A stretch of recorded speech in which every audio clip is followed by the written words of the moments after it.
Le Dieu chrétien n'est pas le seul et vrai. Dans toute cette immensité de temps, il n'a jamais manqué de Dieu, de mythes et de systèmes de croyances. La différence est que le christianisme a fait de la foi une machine de domination à l'échelle mondiale.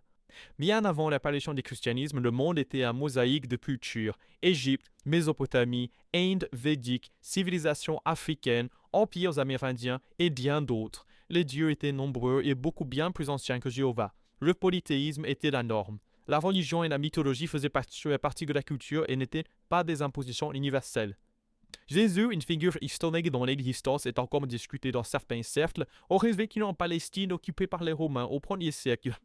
Ses disciples croyaient qu'il était le Lessiproni. Cela irritait autant les Juifs que les Romains, et le résultat fut son exécution. En l'an 313 après l'ère commune, l'empereur Constantin signe l'édit de Milan, légalisant le christianisme. Mais ce n'est pas parce qu'il a eu une épiphanie spirituelle, c'était un coup politique.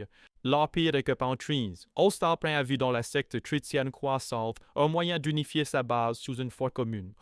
La foi des pauvres est devenue la religion des palais. Peu après, au Concile de Nicée, en 325 après l'ère commune, il standardise la foi et définit ce qui est orthodoxe, déclare des hérésies et crée des dogmes. Autrement dit, à partir de là, quiconque désaccordait avec le christianisme officiel était ennemi de l'État.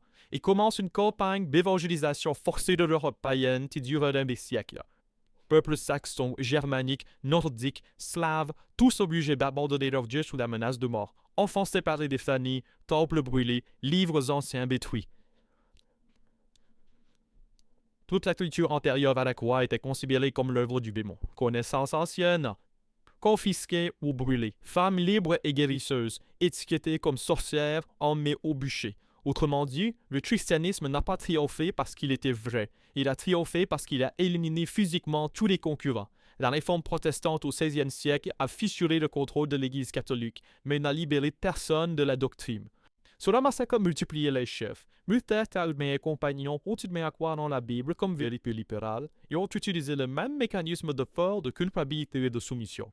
La peur de l'enfer reste notre principale arme de contrôle des consciences. Et ici, la croyance de notre croyance a été implantée comme un code caché. Même si vous n'êtes plus chrétien, vous ressentez encore de la culpabilité, vous ressentez encore de la peur. Regardez le four, votre dette caché. Le lien est dans la bio. Réveillez-vous.